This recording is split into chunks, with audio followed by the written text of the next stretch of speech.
लकड़ियों को काट के कागज बनाया जाता है, ये तो हर किसी को पता है। मगर क्या आप जानते हैं पढ़ने लिखने के लिए सदियों से इस्तेमाल करे जाने वाली कॉपी को कागज से कैसे तैयार करा जाता है? नहीं तो चलिए फिर मेरे साथ बिना किसी देरी के शुरू करते हैं। आपको दिखाते हैं स्मरण पुस्तक को कैसे तैयार करा जाता है और साथ ही जानेंगे क्या ये सच में हमारे वातावरण के लिए हानिकारक है भी या नहीं।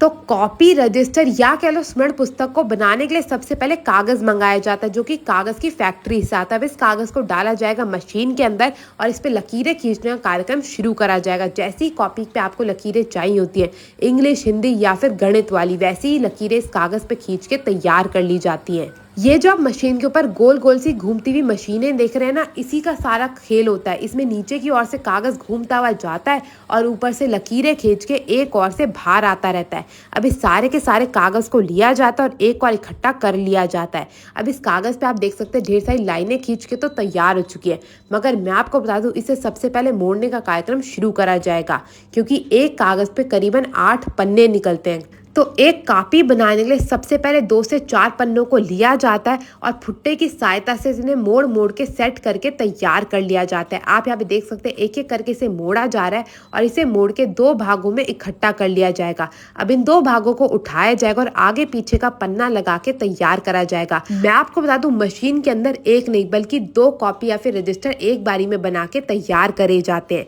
अब इन कॉपी रजिस्टर के पन्ने तो बन गए, बारी आती है इसके भारी गत्ते की। तो गत्ते को भी इसी प्रकार से मोड़ के तैयार कर लिया जाएगा। ये पहले से दूसरी मशीन से तैयार करके यहाँ पे मंगाए जाते हैं।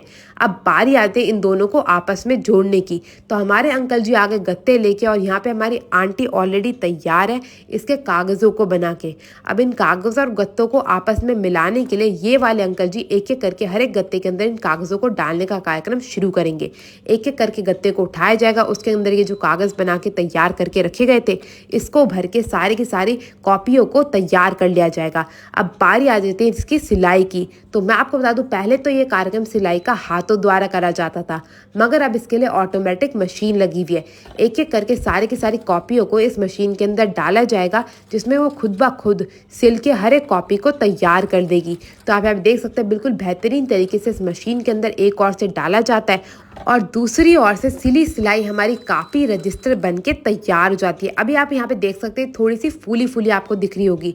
तो इसको अच्छे से प्रेस करने के लिए इसे डाला जाएगा दूसरी मशीन के अंदर, जो कि इसको बिल्कुल फ्लैट कर देगी। तो आप यहाँ पे देख सकते हैं हमारी दूसरी मशीन के पास हमारी दीदी जी सारी की सारी कॉपी को लेके तैयार करके आ चुकी है। अब इसे डाला जाएगा इस मशीन के अंदर, जो कि इसको बिल्कुल सपाट कर देगी।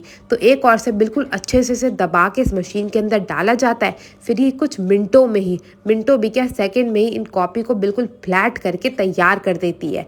तो आप यहाँ पे देख सकते हैं एक एक करके 6 कॉपियों को इसके अंदर डाला जा रहा है और दूसरी ओर से जब इसे निकाला जाएगा ये बिल्कुल अच्छे से फ्लैट होके तैयार हो जाएगी। अब हमारी कॉपियाँ तो अच्छे से सिल के कागज लग के तैयार हो चुके हैं, मगर बारी आती है इनकी कटाई की। जैसा कि पहले आप सबने देखा कि पन्नों को मोड़ के लगाया गया, तो उन पन्नों को खोलने के लिए इसकी अब कटाई करी जाएगी। जिस तरफ से सीला होता है उस तरफ को छोड़ के बाकी हर एक दिशा से इसकी कटाई करी जाती है। अब हमारी कॉपी की कटाई भी हो गई, मगर बारी आती है एक कॉपी से 2 कॉपी तैयार करने की। तो जिसके लिए सबसे पहले इसे मशीन से निकाला जाता है, दोबारा से सीधा करा जाता है और फिर ढेर सारी कॉपियों को लेके 2 भागों में बांट के दोबारा से इस मशीन के अंदर डाल दिया जाता है। बिल्कुल नाप के इन्हें डाला जाता है, फिर इन्हें 2 भागों में काट के तैयार कर लिया जाता है। अब यहाँ पे आप देख सकते हैं हमारी कॉपी जो अच्छे से खुल के तैयार हो चुकी है। अब कॉपी तो बन गई, मगर इसकी दोबारा से एक बार कटाई करी जाती है ताकि कोई भी जो जुड़ाई का निशान है वो अलग हो सके और जो हमारा कागज है वो देखने में और भी ज्यादा खूबसूरत लग सके। तो अब यहाँ पे हमारी स्मरण पुस्तक तो बन के तैयार है, मगर बारी आती है इसकी पैकेजिंग की। तो पैकेजिंग के लिए इसे ले जाया जाएगा दूसरी मशीन की ओर। मैं आपको बता दूं आपने कभी भी अगर कॉपी का बंडल खरीदा हो बचपन में, वो तो जरूर खरीदा ही होगा, तो आपने देखा होगा आपको एक बारी में 6 या फिर 12 कॉपी मिलती है। तो उसका पैकेजिंग करने के लिए सबसे पहले इन्हें प्लास्टिक की पन्नी में डाला जाता है और दूसरे अंकल जी यहाँ पे लेके इन पन्नी को अच्छे से सील करके इसकी पैकेजिंग को कर देते हैं तैयार। और इन कॉपियों की पन्ने को तैयार करने के बाद इसे डाला जाएगा दूसरी मशीन में, ताकि इसमें जितनी भी हवा है उसे निकाल के अलग किया जा सके। और अब बात करी जाए क्या ये हमारे वातावरण के लिए हानिकारक है, तो जी हाँ, ये हमारे वातावरण के लिए हानिकारक होती है, क्योंकि कागज बनाने के लिए लाखों पेड़ों को कुर्बान किया जाता है। इसीलिए कहा जाता है कि कागज की बर्बादी बिल्कुल नहीं करनी चाहिए। इसीलिए आप भी कागज का इस्तेमाल देखभाल के करिएगा। तो आप यहाँ पे देख सकते सकते हैं मशीन से निकल के हमारी गर्मा गर्म कॉपी बन के तैयार हो चुकी है। अब आप लोग मेरे को बताइएगा आपको कॉपी पसंद है या फिर रजिस्टर, और अगर ये वीडियो पसंद आई तो अपने दोस्तों के साथ शेयर करना मत भूलेगा। मैं आपसे मिलूंगी अगली वीडियो में, तब तक के लिए टेक केयर, गुड बाय।